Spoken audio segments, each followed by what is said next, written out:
Hi everyone. In this video I want to give you some advice on doing the sentence transformation exercise, which is part 4 of the reading and use of English paper in the Cambridge B2 and C1 exams. Now this is where you have to use between 2 and 5 words, putting words in this gap, and you have to include the word in capital letters in bold, which they have supplied, and you may not change that word either. So you've got to put between 2 and 5 words in the gap, incorporating that word, and the sentence that you've written should then match in meaning the first sentence that they gave you. Now this is a tricky exercise for non-native speakers, because they often use sort of phrases which aren't that common, just because they have a kind of synonym in a different expression. So you do tend to get lots of repetition in the practice exercises. You get the same sort of grammar structures often being repeated. So that's one good reason for doing lots of practice, because you get used to seeing these kind of sentences. Anyway, let's have a look at these examples I've got here. So the first one is, Thomas spoke so quickly I had difficulty understanding him. And you have to include the word it in that one. And they've given you the beginning of the sentence. Thomas spoke so quickly and then something, something, something, him. So if you have to use it can't be the subject of the verb, because they've given you I. So it must be the object of the sentence. And this is the problem, is if it doesn't occur to you immediately, then you probably don't know it and you're probably not going to get the correct answer. But you have to remember there are 2 marks for each of these type of questions. So you should always write something, have a guess, because you might, even if you don't get it correct, entirely correct, you might get a mark for what you've written. So the answer to this one is, I found it difficult to understand him. That's where you've got your it. So if that expression, to find something difficult, didn't occur to you, then it's unlikely you're gonna get the marks for it, or get it correct. So I wouldn't spend too much time on these questions, because it's sort of like you either know it or you don't. The next one, they've postponed the match and it'll be played next weekend. And then they've given you this word put, and it says the match, something, something, something, until next weekend. Now the correct answer is, the match has been put off until next weekend. So to put something off is to postpone it. So there you've got the same meaning. And in this one they've used sort of the active unknown subject, they. We don't know who they are, but they've postponed the match. That's an active sentence, whereas the one that we're using is a passive, where the match is the subject of the verb. The match has been put off. And notice I've used has been, I've used the present perfect tense here, because that was what was used in the original. They have postponed, the match has been put off. That's the same. You're keeping the same verb tense, and that's important in these kind of exercises.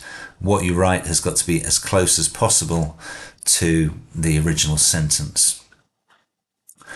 Okay, on to the next one. I'm never going to speak to Louis again, and they've given you this word intention, and it starts, I've got.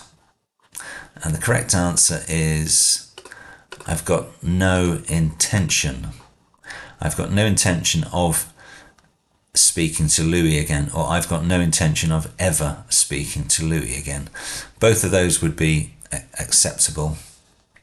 So yes, it's just this phrase, no intention of, and it has to be followed by a gerund, by that ing form of the verb. And the next one, it seems certain that lightning started the forest fire. And again, they've switched the object has become the subject. The forest fire, the correct answer, must have been started by lightning. So that's things, if something is certain, then we can use must. He must be here. His car's outside. But in the past, must have been started in this case. So yeah, must have, always used as a synonym for something which is certain. Okay, let's move up a bit. The next one, it wasn't worth going to the market because it was closing. The market was closing, so, and the word they've given you is point. And the correct answer, the market was closing, so there was no point in going there. So again, an expression which if you haven't come across it, you're probably not going to guess at it. But again, there's no point in, and then followed by a gerund, as you often get after a preposition. And the last one in that section, we phoned the restaurant, but they said booking a table wasn't necessary. And they give you the word have that they want you to include in the answer. We phoned the restaurant, but they said the answer is, didn't have to book a table. So yeah, that's the you have to, you don't have to, meaning something is necessary or it's not necessary. So but often that is confused with must as well, which we had in 28. But yeah, the if you say you have to do something, or you must do something, you can't say don't must or didn't must. You have to say didn't have to or don't have to. So that might have caught you out, but that's really sort of all I can say about those types of questions. Don't spend too long on them. Always write something, because a guess might get you a point, and try and work out which part of the sentence there you're having to replace.